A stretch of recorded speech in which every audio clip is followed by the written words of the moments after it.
Hello, everybody. Welcome to Connect TV. We're at a red carpet screening of a fabulous film that explores some really deep topics for a change. I've been here at the Harmony Gold and seen a lot of screenings when they want to get you to vote for them for different awards. This is something deeper, very poignant film coming to you from the Amazon. And I'm going to ask my lovely guest here, my first premiere interviewee of the night, your name and what brought you here this evening. My name is Atosa Soltani. I'm the founder of Amazon Watch, and that's the organization that's been working for 22 years to protect the Amazon rainforest and working with indigenous peoples to protect vast areas of the rainforest, which are really the heart of the planet, a vital organ of our planet. And I'm here because we are sponsoring this screening and helping to support the filmmaker Ryan Kalaki, who's made this brilliant film, very important film, about the most biodiverse rainforest on Earth and how it's being threatened for what would amount to a few weeks' worth of oil, global oil supplies. So really here to help get the word out about this amazing film and also hopefully build community of people who care about protecting the vital organs of our planet. We got a really fabulous person here to start. I wanted to meet you anyway, so this is a perfect way to do it right here on camera. So tell me then, this is the curious thing when I'm watching environmental films, and I'm an activist, and I've been filming with indigenous people in Australia, New Zealand, across North America at Standing Rock.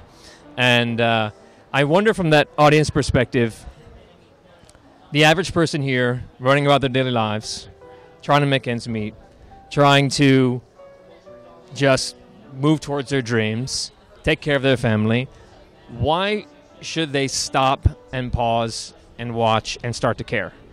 Well, it's interesting. You know, we are at a moment in time where the future generations are dependent on the actions we take or not take today. In fact, we're being called to be good ancestors to our future generations because there's so much ecological systems on the planet that are in peril, in a state of collapse. The Amazon, for example, it's like the planet's rain machine. It's the planet's air conditioning. It generates rain. It generates moisture and weather that basically is not just nourishing the Amazon basin, but the rest of the world. It is like the heart beating and pumping moisture and generating oxygen and absorbing carbon dioxide. If the Earth, many people are saying the Earth is a living system. It actually is a living system. It is interconnected and is like one super organism. And so the rainforests are like the vital organs of that system.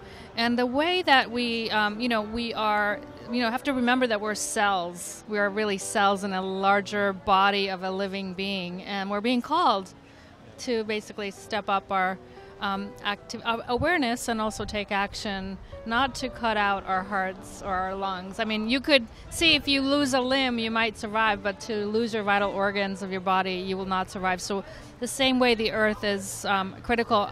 The Amazon itself generates rain that comes all the way to North America. Also, if you look at what's destroying places like YASUNI, what this film is about, places like YASUNI are generating oil that is then exported out of Ecuador, and we in California are the #1 importer of this oil. So after Saudi Arabia, the biggest foreign oil source for us is the Amazon. And that didn't used to be that way. Wow. So we really do need to know that every time we pump gasoline in our cars, we're draining the blood of the earth and destroying the Amazon. So yeah, it's up to us to change our patterns of consumption, demand energy, clean energy, demand corporate responsibility, and really say that places like the Amazon, the vital organs of the planet need to be protected permanently in perpetuity, so that we can have a future on this earth. So. Well, yeah, I'll echo that. My time with the indigenous people, they see the earth as I now see it. I was taught is that it's our Earth Mother. It's a being. She's alive and responding to us and what we're doing. And taking care of her is a totally innate, normal thing, which is why so many of our indigenous people are on the front lines for some of the eco-activism. But why do you think, if you were to guess, you've been working in this space for a little while, why don't people feel that, see that? Like, why have we lost this idea that we are connected to Mother Earth and that we are interdependent, although she gives us all life? I mean, I think it's 500 years maybe of basically this industrial march that we've been on, thinking we're separate, we're out there trying to succeed, compete in a world. But really, we have to recognize that life exists in communities that cooperate to create more opportunities for life. And that's what we have to remember. That's actually how we were programmed as living organisms. We were programmed to cooperate in order to create more opportunities for life. So I would say, partly is we're just feeling it disconnected. We've been raised in a culture that really espouses individualism and success and material accumulation. We have to question that and say, really, what is it that we all seek as human beings? We seek harmony, balance, and to live in harmony with each other and with the natural world, and that's what indigenous peoples have taught us, and we're awakening to that. And in fact, what's really exciting is that through space, through understanding the Earth from space, like through the space station where people are observing the Earth and seeing how the Earth works, we're actually starting to see, wow, it is this self-organizing, self-regulating living system that the Earth is, and it's fragile. It's not infinitely resilient, but so we're starting to learn, seeing ourselves from outer space. We're starting to see that, and how rare is life in the universe. I mean, this Earth is a miracle, and life is sacred, and that's what indigenous peoples teach us. And so we just have to remember that. We already know it. We just have to remember. So, what would be your top 3 things that you would ask people as individuals to do?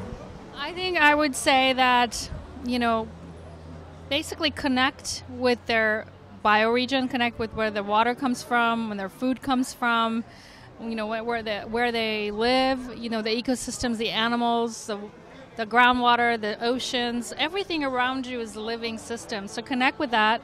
From that place, commit to protecting that place, and also commit to basically living in a way that not only doesn't harm the Earth, but actually is helping to restore it. So, we need an army of people who are restoring the soil, growing organic food, creating renewable energy systems, shutting down new production of oil and gas, protesting in the street, and actually partnering with communities deep in the Amazon who are also defending life.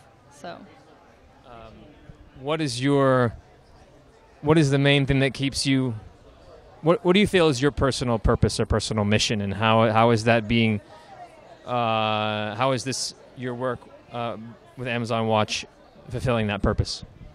Well, I believe that we are all ultimately called. We're being called by the life itself. And for me, the Amazon was like a calling. I started hearing the call of the Amazon before I'd reached the age of 19, and I started thinking this is a noble way to spend my life, is to commit to protecting the heart and the lungs of the planet, waking people up, and also supporting what is actually justice. And what's good for humans is also good for nature, and what's good for nature is good for humans. And so there is no separation, and that partly my purpose is to help us see how the Earth is. The thing that woke me up is learning that the Earth was a living system, and so I feel like that's what is going to help wake other people up too. And my job is to really help shine the light and also organize, because ultimately we need to organize to stand up to the things that are wrong and to advocate for the things that we believe in. And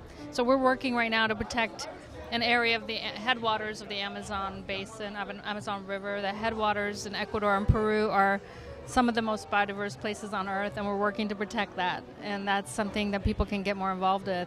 And they can go to AmazonWatch.org. They can join our Facebook and Twitter campaigns. And every time we take action, we're building the immune system of the planet, because ultimately we have to remember we're not fighting for nature. We are nature itself waking up to defend itself.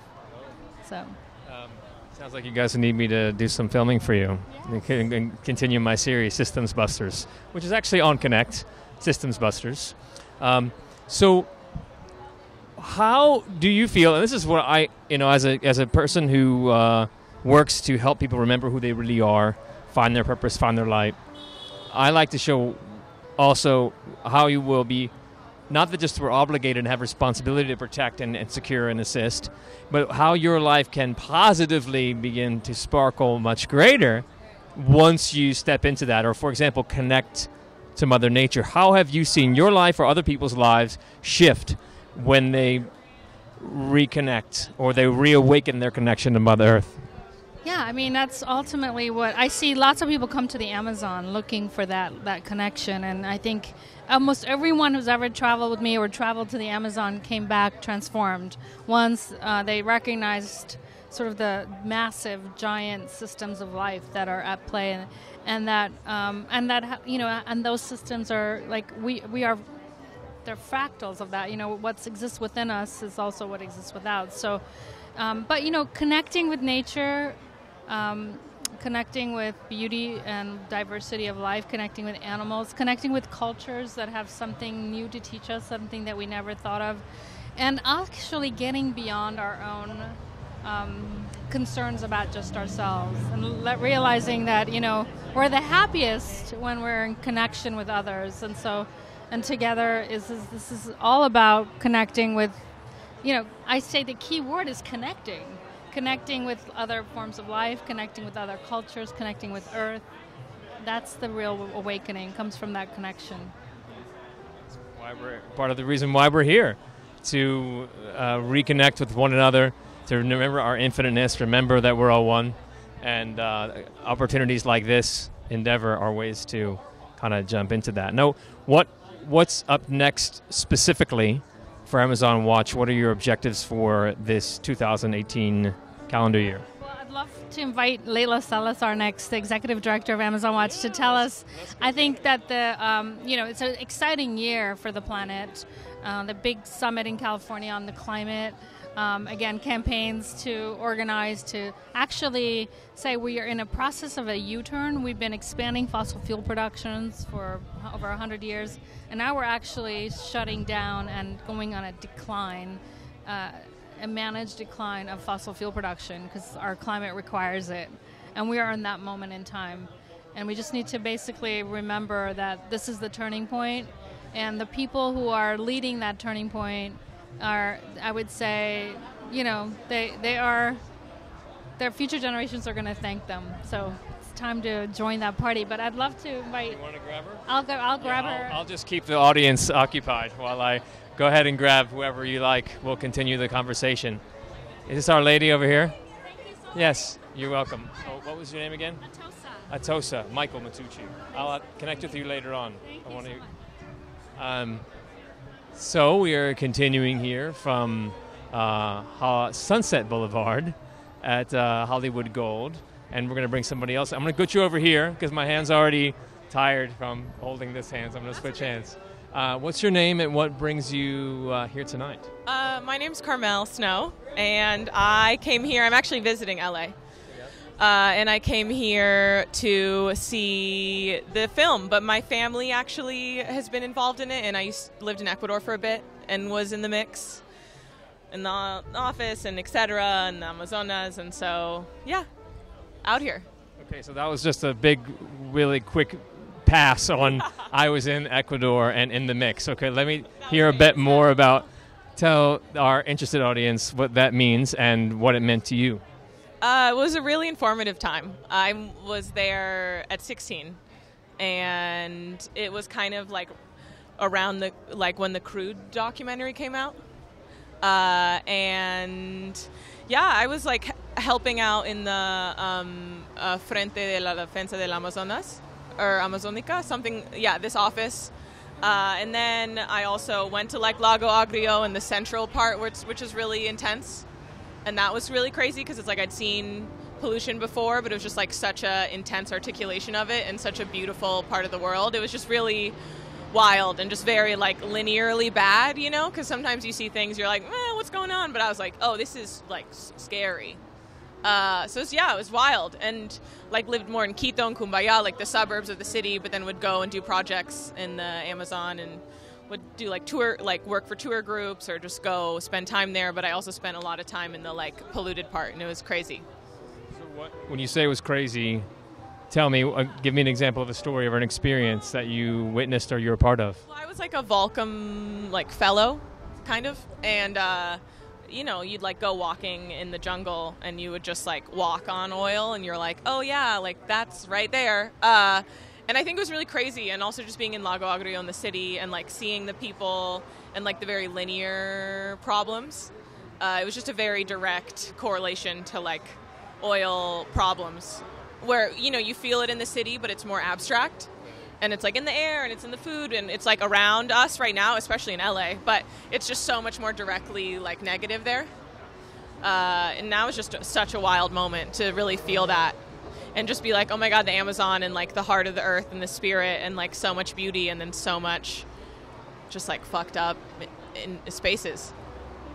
What can you say to the audience about you personally having gone into a place like that? How does that, you know, to depart from whatever you're up to in life and actually go in the middle of a it wasn't a conflict zone, maybe it was, but a zone that's of international attention. How did that change your path as a person? Oh, I mean, it was crazy informative. Like, it's definitely a very linear example of pollution, and it really, and beauty, like the dark and the light all in like one crazy journey. And I think also living there, like moving there as a teen was a big deal, and like also really like got really in the like Spanish speaking world in the Amazon, and I was just living in Peru and went back to Ecuador, and I was like, oh whoa, like I have been in the city and in the jungle, and like just kind of making you aware. Like I grew up in Oakland, very like social justice and like urban context of social justice, but it was really great to like kind of translate that into like natural articulation. And it's also much more like you know, there's just so much just fucked up stuff happening to indigenous people out there that's just ridiculous. So it's like, how can you help or like make like, but not overstep also, because like it's not my journey or who I am, but how do you, I don't know, like how do you do something positive in these spaces and like learn and help. But help can be such a heavy word, but I don't know, contribute, be in the mix, be a bridge, something positive. Yeah. I never know if they're lining anybody up for me to talk to or not. I don't know. I'm like, I don't know. There's also a lot of hugging. There's a lot of hugging. Hugging is good. I'm a big hugger. And a lot of humans. Not and bad at a hug. No, and beautiful. We'll give a hug right now. Cool. Yeah, we gotta model the way. Lifestyle. We have to model the way. This is we're all connected. We're all here together. And for me, having been at Standing Rock and having been around with a lot of activism around the world, I could say I asked that because for me, once you go somewhere, it changes you tremendously. You know. Totally changes you. Well, thanks so much for sharing. Yeah, Enjoy the movie, and perhaps we'll see you afterwards. Definitely. Thanks for sharing. Thanks for holding it down. All right, Good will luck do. with Thanks. the journey and the chat. So we are having another lovely guest come stand right here. I'm just doing a little do-si-do back and forth. The microphone's actually a little heavy and battling here. This is such an interesting contrast. We have a whizzing Sunset Boulevard and this amazing event coming here. So introduce yourself, please, and let me know what brings you here this evening.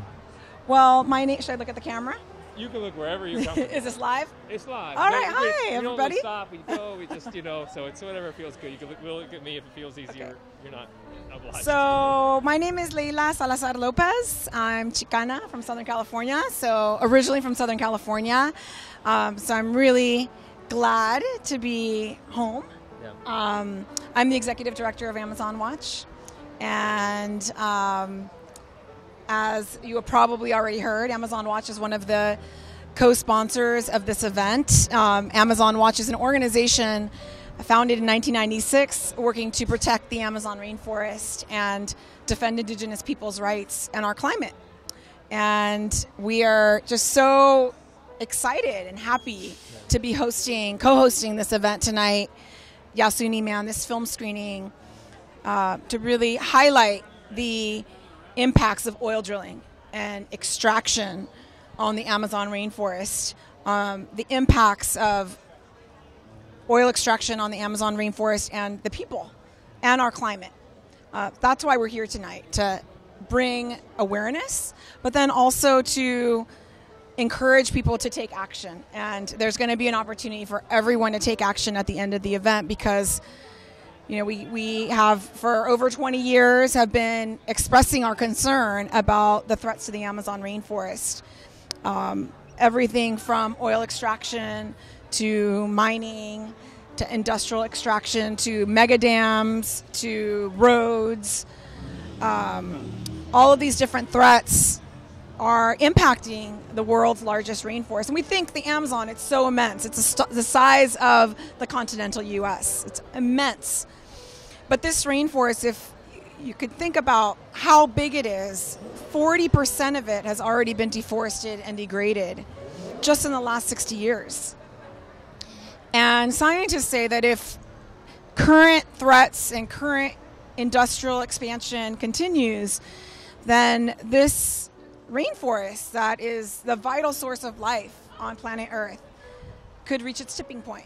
And we don't want that to happen, because the Amazon is the source of life. Really, it's a source of life. It's the world's largest rainforest. It's the most biodiverse place on our planet. YASUNI National Park, which we are talking about today, the film that we're about to see, is about the YASUNI National Park and the area surrounding YASUNI National Park.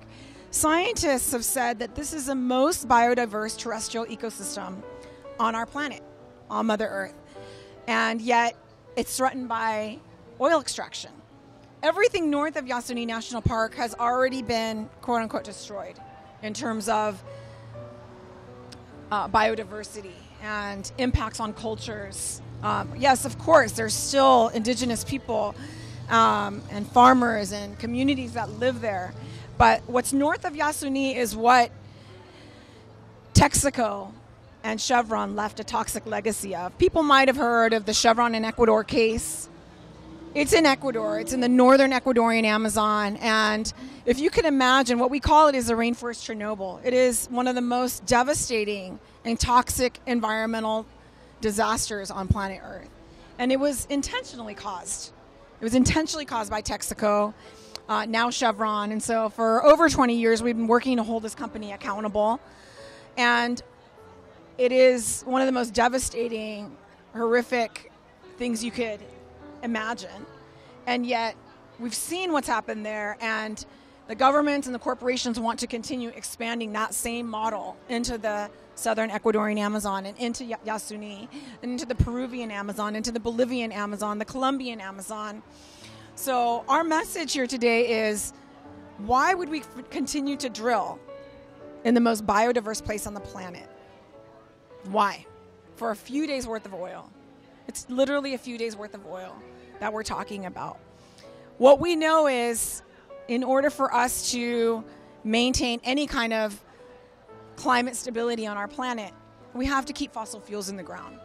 So indigenous peoples have been saying this for as long as I could remember. Keep the blood of Mother Earth in the ground. The Uwa people, they helped start Amazon Watch. They came to Los Angeles over 20 years ago and said, Occidental Petroleum wants to drill on our sacred territory.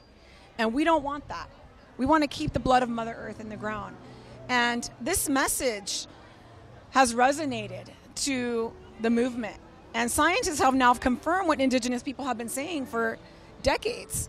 Keep fossil fuels in the ground. Over 80% of fossil fuels must remain in the ground in order for us to have climate stability. And so if we have to keep fossil fuels in the ground, then a great place to start is the Amazon rainforest, and YASUNI in particular.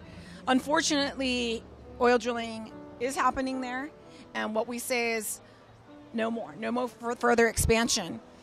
Because where is that oil? It's being drilled, it's causing devastation in the Amazon of both biological diversity, cultural diversity, and our climate. But where is that oil going? The oil from the Amazon is coming to California. 50% of the oil that's exported from the Amazon is coming right here to California, to the El Segundo refinery, to Bay Area refineries. And the message in California is we don't want further extraction. If we want to be, California wants to be a climate leader, the way to be a climate leader is not just to talk about reducing emissions, it's to keep fossil fuels in the ground. Just in the last 8 years, the state of California has allowed for 20,000 new oil permits. 20,000. And here in California. Oil fields here, 20,000. 20,000 new permits. And so that's not climate leadership. That's not climate leadership. And our governor wants to set, wants a legacy of environmental leadership, climate leadership. And our message to Jerry Brown is to be a climate leader, we have to stop expanding the fossil fuel frontier. We have to stop and we have to reduce our use. We have to commit to a managed decline of the fossil fuel industry. And we have to commit to 100% renewables. 2030 is an amazing goal, and it is setting the stage for the rest of the world to make commitments for renewable energy. But we need to move quickly. Our children, our future generations, our planet is depending on that. And so we can't be climate leaders if we continue to drill for oil. And that's really our message here is look at what's happening in YASUNI. Look at what's happening in California. From the Amazon to California, we need to keep fossil fuels in the ground. And it's a great opportunity right now because Governor Brown has called for a Global Climate Action Summit. It's happening in September in San Francisco. And we are calling for the world's largest climate march on the West Coast on September 8th. So we want people to come to San Francisco to send a message to not only to California and Jerry Brown, but also to the world to say climate leadership means keeping fossil fuels in the ground. It means protecting forests. It means protecting indigenous people's rights and territories because in order to protect our climate, we have to protect forests. And the best way to protect forests is by standing with indigenous peoples, protecting their rights, defending their rights and territories. That's the proven best way to protect forests. And so we want people to come on September 8th to San Francisco to be a part of the People's Climate Mobilization and also to be a part of the Global Climate Action Summit to promote solutions to the global climate crisis that we're in right now. It's not something that is in the future. It's here. Hurricane Sandy, Hurricane Katrina, the drought. It's not something that's in the future. It's now. It's happening now. People don't get that 7 million people die every year from air pollution. And all that oil and all that stuff's getting in the air, and it's falling also on the grass, which is eaten by the animals, and it's eaten by all the plants, it's eaten by us. I mean, we're consuming. There's some people who just think it just flies out and that's it, or we're affecting one tribe over here or whatever. You're drinking, breathing, and eating your car exhaust. It's not going anywhere else. And how can we get people to make that connection? Because people are still so occupied by their daily lives and surviving and getting their stuff done. And to make space for something like this, we need to reach a little deeper inside of them. How can we help them make that bridge? Well, I think events like tonight, that's why we're here, it's not just to show a film. This is an amazing film, but it's to create awareness and create community because it's not going to just happen by doing marches. Yes, we have to march. We have to show our resistance to the current model that is not leading us in a good path, It's not showing climate leadership. So we have to work together. We have to join together. There's a website called Brown's Last Chance. I encourage people to check that out to see the list of demands from over 750 organizations and social movements calling on Jerry Brown to leave a real climate legacy, a real legacy of climate leadership, which is to say I'm going to commit to no new expansion of fossil fuels. I'm going to commit to a managed decline of fossil fuels. If California did that, you better believe that other states and other countries will do the same. And we're not just counting on the government. We have to do it. It's within ourselves. It's within our organizations. It's within our own communities and within our own families, right? Each and every one of us can do something. And so I encourage people to go to Brown's Last Chance. I encourage people to go to AmazonWatch.org. I encourage people to go to Rainforest Action Network, to Pachamama Alliance, to all the different Center for Biological Diversity, to YASUNI MAN, to all the different organizations that are co-sponsoring this event tonight, and be a part of the movement to protect our climate, to protect our children, to protect our future generations, to protect Mother Earth. And, you know, really what we are calling for too is respect for basic rights. You know, it's not that protecting the environment is over here. It's about protecting our own environment and our own communities. There's not like one silver bullet solution for everything, right? You know, let's look at our own communities and look at local solutions for renewable energy, phasing back fossil fuels and our dependency on fossil fuels. Yes, if you have the means, get a hybrid, get a Tesla. Start weaning yourself off of fossil fuels. Get solar panels. Reduce your energy use. Get a bicycle, which is the most efficient transportation on the planet. but I don't have time. I've got to get to the corner. I got to get to the gym on time, so I can't take the bicycle. What? You can work out and save energy and reduce emissions at the same time. So Layla, did I say that right? Okay, just making sure. Let's talk macro for a minute. We know that the oil companies are heavily embedded with politics. I mean, we had a CEO of a major oil company was Secretary of State up until not too long ago. And, there are immense amount of subsidies that go to the $4 billion a year to go to fossil fuels. Is that right? They receive a ridiculous of subsidies. So how are we going to get action at that top level when they're bedfellows and equally supportive of one another? How can you unlock that connection? Because otherwise we're gonna, they'll watch and be like this, and then they'll wait for the next one, and they're gonna keep doing their own thing. Well, that's the reason why it took. It's taken. What are we going to get to COP24 now? COP is a conference of parties for climate change.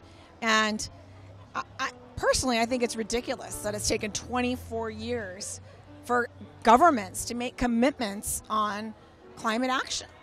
I mean, that's just insane to me. From the Rio Earth Summit, there was already awareness that we were in major, major problems, that we needed to commit to sustainable development, that we needed to reduce our consumption.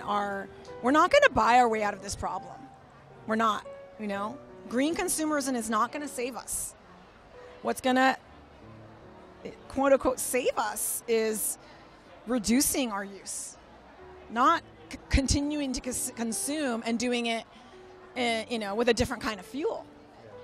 But the reality is, why haven't we had a climate agreement that we really, really need? Exactly what you were talking about. Because who's at the table? It's governments, it's corporations, and not until very recently has there really been. I mean, at the COP21 in Paris, it was really like there was unity among the movement that said, if we really want a climate agreement that we can agree on, we have to keep fossil fuels on the ground. We have to commit to 350 parts per million. And, we have to, 1.5 to stay alive. That was our tagline, 1.5 degrees to stay alive.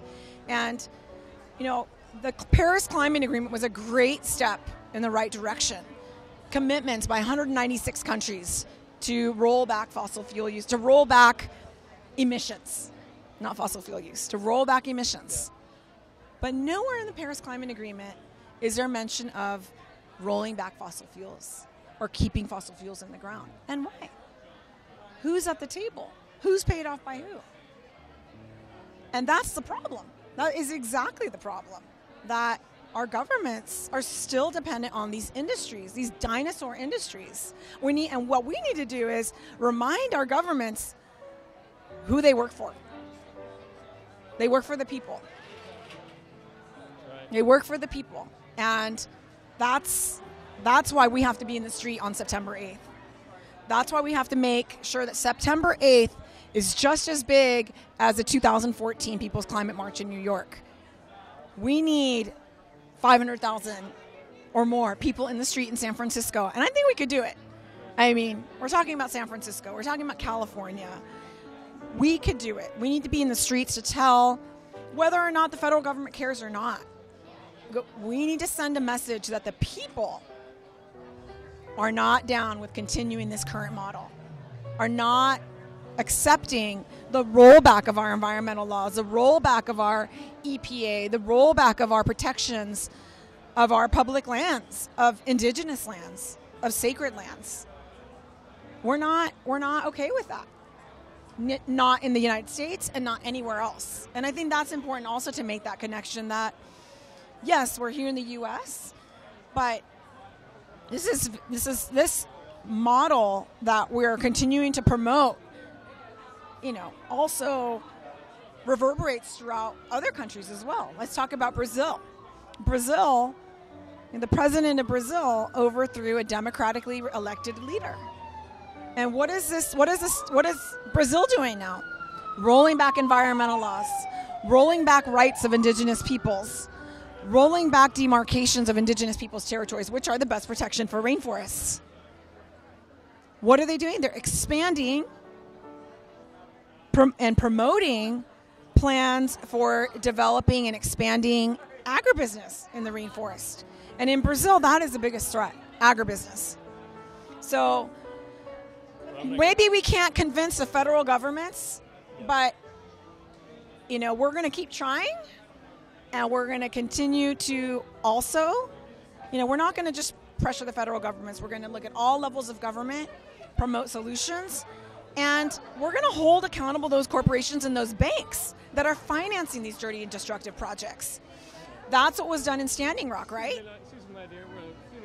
Standing Rock showed the world that, water is life. That this project would destroy the water source for millions of people, indigenous people and, cities, the water source. And without water, we can't live. That's the most fundamental thing that we need to live, water. And we're continuing to allow industry to make money off of, one, stealing our water, polluting our water, and that's just not okay. I mean, in the state of California, there are 1 million people who don't have access to clean water. Many in the Central Valley, low-income, immigrant communities of color in the Central Valley, farm workers, don't have access to clean water. And, not just in the Central Valley, but in urban areas as well. And why is that? Why is that? Because agribusiness industry, the petroleum industry, and that's just unacceptable. That's unacceptable that we continue to allow industry to steal our water, pollute our water, and, that's just a fundamental part of life. And so, again, I just want to reiterate that Standing Rock showed the world, reminded us, maybe we forgot that when you turn on the tap, it comes from somewhere. Water's life. And if we destroy the fundamental part of life, we're destroying ourselves. So Standing Rock really showed the world that we have to protect our water with all of our being, with all of our strength, with all of our movement, and we need to work in unity to protect water, whether it be rivers, lakes, oceans.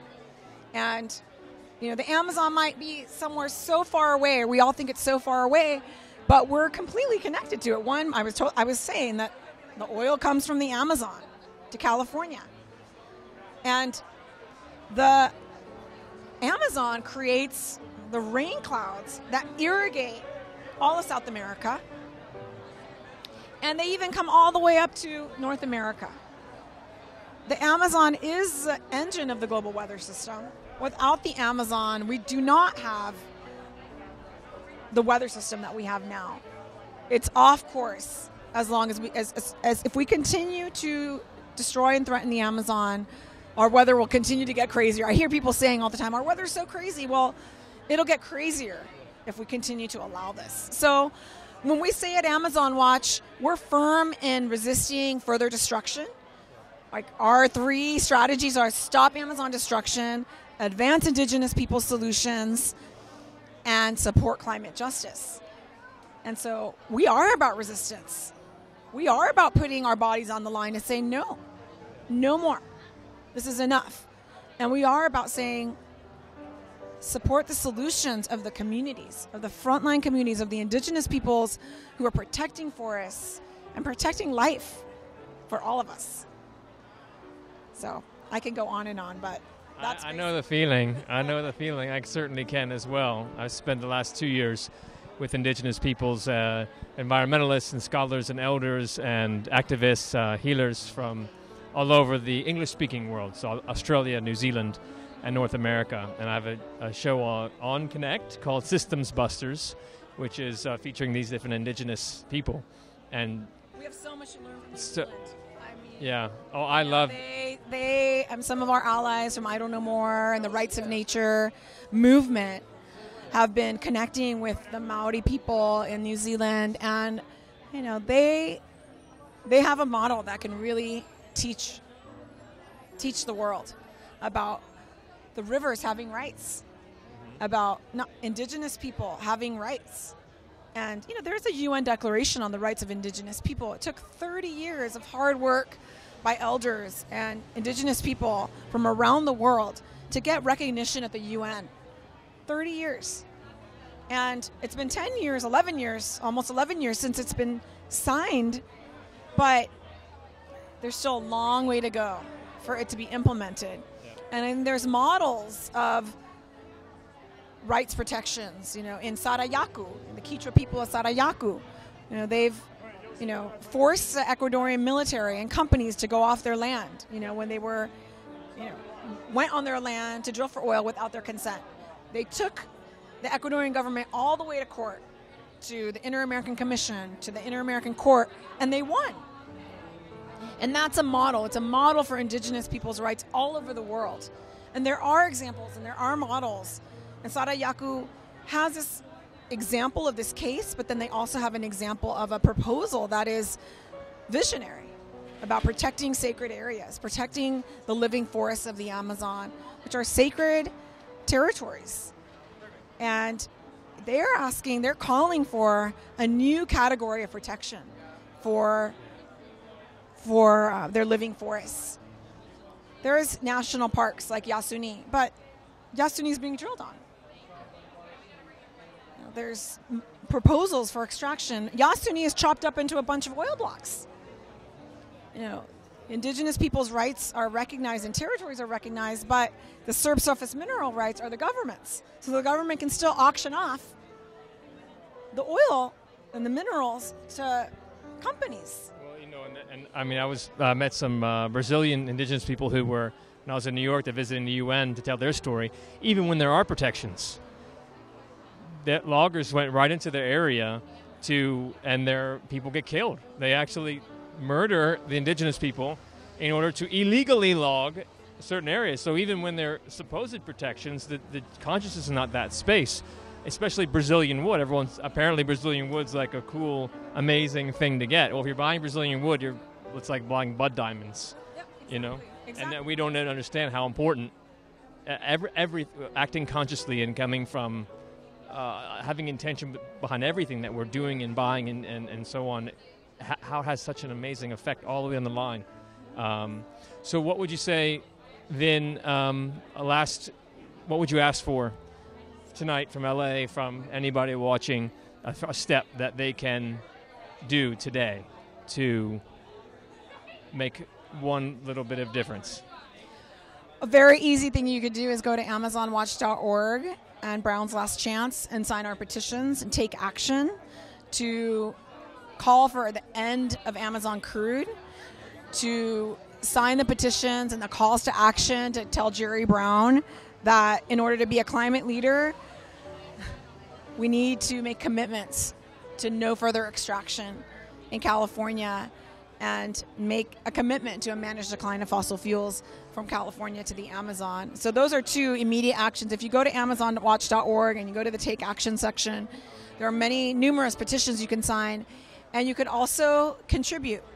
If you have the means, what we're talking about right now is not free, right? It costs money to do this work and to support on-the-ground resistance and on-the-ground solutions. So we invite you to make a contribution. If you have the means, $5, $10, $100, $1,000 or more.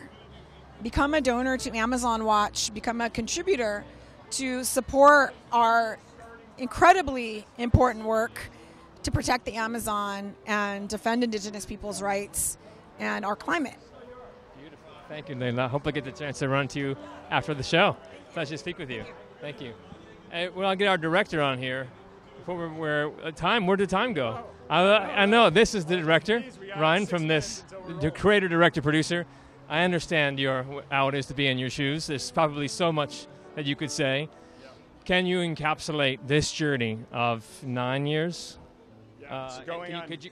Could you attempt to encapsulate that briefly for the audience? I would say 2 words that encapsulate it is beauty and tragedy combined. It's a very beautiful place, wonderful people, friendly people, loving people that are in between a rock and a hard place. YASUNI is the world's most biodiverse forest.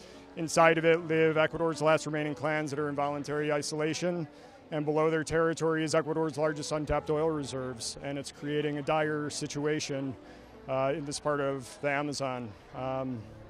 And the goal of this movie is to bring forth awareness of the plight of the people, the plight of the biodiversity, and in the same breath trying to get this to a wider audience. So we're hoping that in a couple months that people will be able to see this around the world, and with viewership we feel like that will make our impact that we desire. So it's been a long battle to get here though, 9 years, lost a lot of friends, lost a lot of family in the process of making the movie. It's completely independently made, got support from Kickstarter's supporters that got the movie up off the ground, and next thing you know, you're just still doing this thing 8.5 years later. Started in 2009, and it's like, wow, where's time gone? It's 31 when we started, and I'm 40 now, so long time to be working on anything. Yeah. So what would you say that besides the natural human importance of caring for vulnerable people, what else do you feel is important to protect the indigenous people, and what did you learn from them that you're taking on in your life from that time?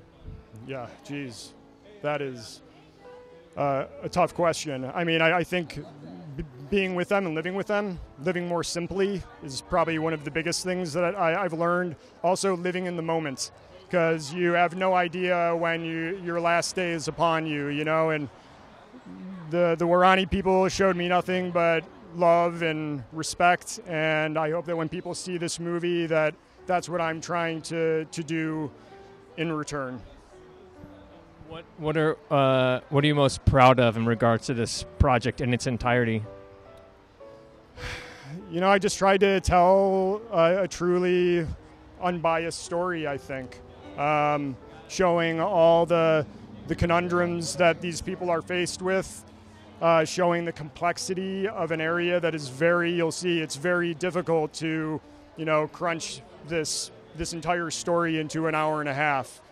So I think, making a very complex story, bringing it to a group of people, sticking to it, staying dedicated, And then, this is like some of the fruition of putting in such a long effort. But, my desired hope is that this is going to make a lasting impact on Ecuador, on the Waorani, on indigenous people around the world, and also, Yasuni is like a microcosm of all of these crazy things that are happening. You got illegal logging, oil, crazy biodiversity, indigenous rights, and an economy that's dependent on natural resource exploitation. So I really hope that when people watch this movie that they're going to take home this sense of urgency to protect the rights of people as well as mega diverse places around the world like this. I know you originally went to Ecuador to study frogs. Yes. And how long did it take you until that moment, and what was the moment, that kind of crystal moment when you knew life had changed for you? I mean, the first time anybody goes into the Amazon, that's the moment. It's just like, wow. You can't put into words what you see, with your eyes as compared to what you see in pictures or a film. It's the sense of being there, feeling the heat, hearing the people, smelling the air, hearing the calls of the monkeys and the insects. So, all of that is just very enriching, and, every time I go there, too, it's constant new experiences that I've never had, and that's what I live for, is exploring places and seeing new places and trying to make an impact. Now, you've won many festivals, been selected for many festivals. What's the total count of all of that, and how do you feel it's been helpful or hindrance? Has it been met your expectation? Just share with us what that process of actually, people just see the movie like great, but the work that goes behind it to marketing it out there, especially the festival circuit, you could write a book. Yeah, totally. I probably should write a book. We've got into our 30th film festival today. We have won 11 awards out of 19 competitive film festivals, so it's doing really good in that regard. But, the film is violent. It's graphic, parts of it, and that makes it for a tough sell. But, making an independent movie is very difficult, from conception through development, production, post-production. It's funny when you're in Hollywood and you see all these movies that are made. Many of them are good, most of them are bad, and somebody like me struggles for nearly a decade to bring this truly altruistic story to an audience that I think will legitimately benefit, human culture. So, in that regard, it's been very difficult to push it to the next level, and we're hoping that this is going to be the thing that gets us from the festival circuit into everybody's homes. So, and what's been the biggest challenge in doing this, and how did you overcome it? The biggest challenge was, I lost my brother, and it's hard, and I lost friends and, other family members. So, there's a lot of sadness that goes with the movie too. And that's the thing, it's like quitting now, I feel like would be disrespecting the legacy of my brother David. So, thank you so much for that wonderful share, and find this movie where you can. I've seen it, and it's spectacular, and it really hits. It goes deep and lets you sit there and feel what it's like to be there, and assess the situation from the inside. And man, kudos to you for just a sensational effort that you've put forth for the people there, for the Amazon, and in promoting this movie, promoting environmental consciousness everywhere. And I can say for myself that it has changed me for sure. And I just want to say, to everybody who's helped us, my mom, my dad, my family members, all our Kickstarter supporters, everybody that's come here tonight to, put their best foot forward. I am eternally grateful for, this opportunity. So, thank you guys. Thank you, Ryan. And we're gonna go live. It's a crazy show that he's put together, and Yeah, sure. So, are we done? Can I just scoot over here while I do this?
Climate Action.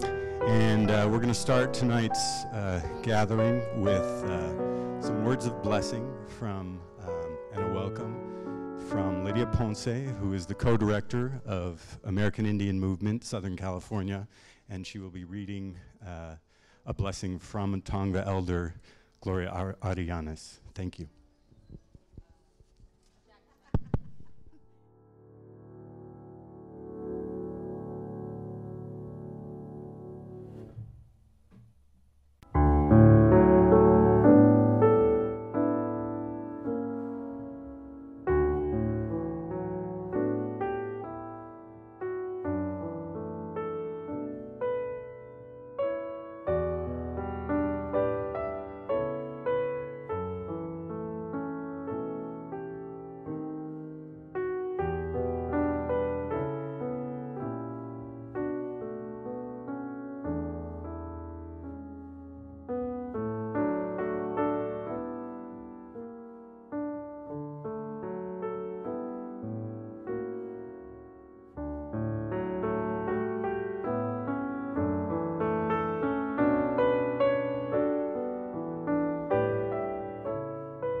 I mean, there's a lot of VIPs here. I'm thanking a couple. Susana Reyes, who's VP of Sierra Club's Board of Directors, thank her for coming here. SoCal350.org, we're working to organize around the climate issues. We're part of Bill McKibben's group 350.org. Now 350 parts per million is scientifically what's been determined to where we will have a healthy climate. And right now, the news is not good in terms of having a sustainable climate. You know, the journal Nature yesterday published a study that showed Antarctic sea ice loss has tripled since 2012. You know, we've got a warmer ocean and the sea levels are rising incredibly. The Arctic sea ice loss is massive. And the methane levels that we're facing are 240% above 1750 pre-industrial levels, which means out of control. Now, there's the concept of feedback mechanisms, meaning the heating increases at ever greater levels, and that's what's happening. That's what that sea ice loss in Antarctica is about, which means it's time to take action. We need to keep it in the ground and keep the oil in the ground, the oil in the soil. And that's really what Ryan Kalaki's incredible film, YASUNI Man, is about. I mean, there's so many other themes, but that's what we at SoCal 350 see as the important angle. And you know, we need to keep it in the ground. In the Amazon basin, the boreal forest of Canada, where the tar sands, you know, and in LA neighborhoods. And we'll hear from Monique Uriarte this evening to talk about what's going on with Stand LA and trying to put a 2,500-foot buffer between oil development and humans and schools and where people live and where people sleep. And it's so important to stop this drilling because our planet is sick and we need to take action. And Jerry Brown, he's having a climate summit in September, and we're creating a movement called Brown's Last Chance. Well, frankly, it's all of our last chance facing what's going on. But with Brown's Last Chance, we're saying he needs to take extreme and concerted, very fast action to reduce the greenhouse gases, reduce the drilling, to keep the warming of the planet below 1.5 degrees Celsius by 2040. That's the only way forward. So thank you for coming tonight, and I want to introduce Tosa Soltani, who is founder and president.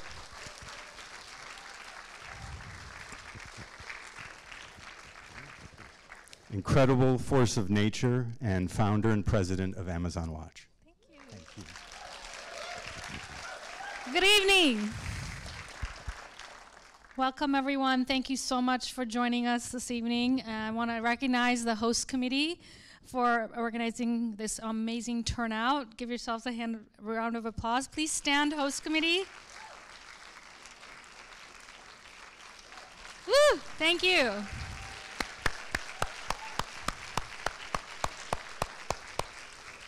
And also thank you to our sponsors, Amazon Watch, Pachamama Alliance, 350.org, Earthways Foundation, and KNTV Television. Thank you for making this important documentary on your agenda this evening. I'd like to also say that you were called here by life itself. The Amazon does send out this frequency, and that I'd like to also believe that as cells within the living body of a living earth, you heard the call.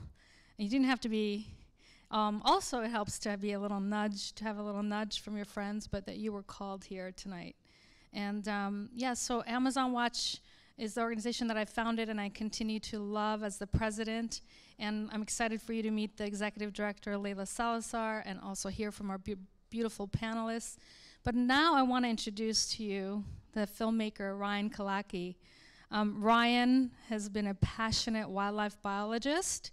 He graduated from University of Montana. He was in love with wolverines and frogs, and worked as a ranger, then became a filmmaker, wildlife photographer. He ended up in the Amazon in 2005, I think it was.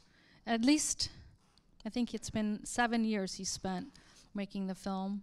This is a passion project, a project that he did truly from his heart, and at great sacrifice. 10 years he's been on this journey, and very little with just support from everyday people, like Kickstarter campaigns and things like that. So he has put his heart and soul into telling this very important story. It's a story that will break your heart and also lift you up and connect you with that beating heart of the planet that all of our survival depends on. And so I'm excited to, I got to meet Ryan over the last 3 years since he's been in the finishing phase of the project. And we dreamed up of this event tonight, partly because we want to get the story out. This is such an important story, and after you see it, we'll have a discussion, a panel discussion, and we'll help get the story out that deserves to be told. Without further ado, I want to invite you to meet Ryan Kalaki. And just to say thank you, Ryan, for the sacrifices you made to make this beautiful film, and it's an honor to be supporting you in this journey. Thank you. Thank you, Atosa. Thank you all for coming here. This is really amazing. I really appreciate having this full house. I just want to reiterate what Atosa said. Thank you to our host committee, to all of our volunteers, to all of the media personnel who have come here, to our celebrities who've shown up to give us your face and your name. I'm going to be pretty brief. I started this movie in 2009 and finished it at the end of 2016. We've been touring with the movie now. We just got accepted into our 30th film festival today. And we're really trying to move out of the film festival circuit, though, and really get this movie the distribution that it needs, so people really get their eyes on this. YASUNI is known as the world's most biodiverse forest, and inside of it live Ecuador's last remaining clans in voluntary isolation, and below their territory is Ecuador's largest untapped oil reserves. It's a desperate situation, and I hope that we see some changes, not only in Ecuador, but in all of these biodiverse places around the world that harbor are home to vast numbers of indigenous people that call these places their home. As you will see in the movie, it's beautiful. There's a whole lot of love, whole lot of passion, but it's also shows a lot of ugliness, and there's a substantial amount of graphic content in this movie that is very necessary to have in the film for you to understand the true breadth of this story that's going on in YASUNI. So if there is anything that you feel uneasy, uncomfortable about, just close your eyes for 30 seconds and you'll get through those parts. Gonna move on. After this event, we're gonna be doing the Q&A. The Q&A is gonna be about 30 minutes. After the Q&A, we're gonna go out into the lobby again, and I would love to speak with all of the people that I was unable to connect with at this VIP event. We'll be there for about 30 minutes, and after this, we'll probably even be going for drinks after, so everybody come join us. I want to introduce somebody that I think I first heard in my mother's womb back in 1978. And many years later, I picked up this book. It's called No One Here Gets Out Alive, and it's the story of the Doors. And I finished reading this book on the Mediterranean Sea while I was floating on this very tiny sailboat, and I finished my last pages of that book, and I got off that sailboat and I went straight to Paris and I saw Jim Morrison's grave. So the Doors have been a big part of my life. My dad is like sickly fanatical about the Doors. And this evening we have, I think, one of the greatest rock stars in the world, John Densmore, the drummer of the Doors, here tonight. And he is going to give us a short drum performance and a reading of a Jim Morrison poem. So after this, we're going to go straight into the film. Thank you all again for being here, and thank you, John.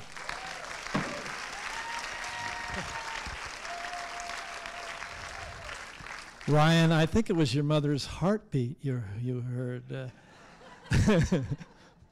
Anyway, you're going to see a very powerful film, a very beautiful film. Yeah, there's a few difficult scenes, but when it's over,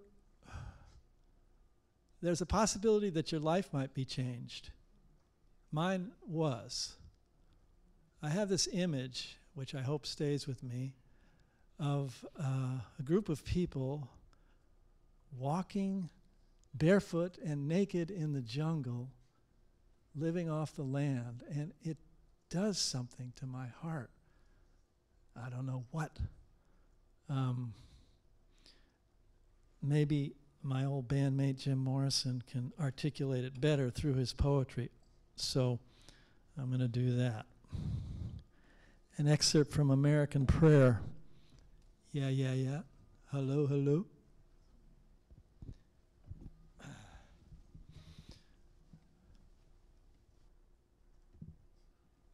Do you, hello?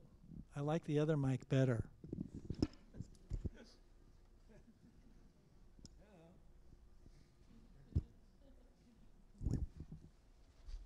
Yeah, yeah, yeah.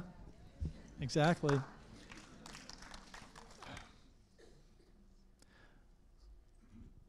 Do you know the warm progress under the stars?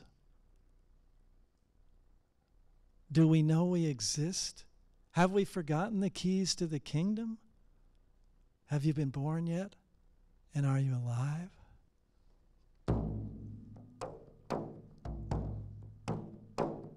Let's reinvent the gods. All the myths of the ages. Celebrate symbols from deep elder forests. That's what you're going to see. Wow. I'm sick of doubt. I'm sick of dour faces staring at me from the TV tower. I want roses in my garden bower. Dig royal rubies like YASUNI Man. Oh, great creator being, grant us one more hour to perform our art and perfect our lives. That nails it, huh?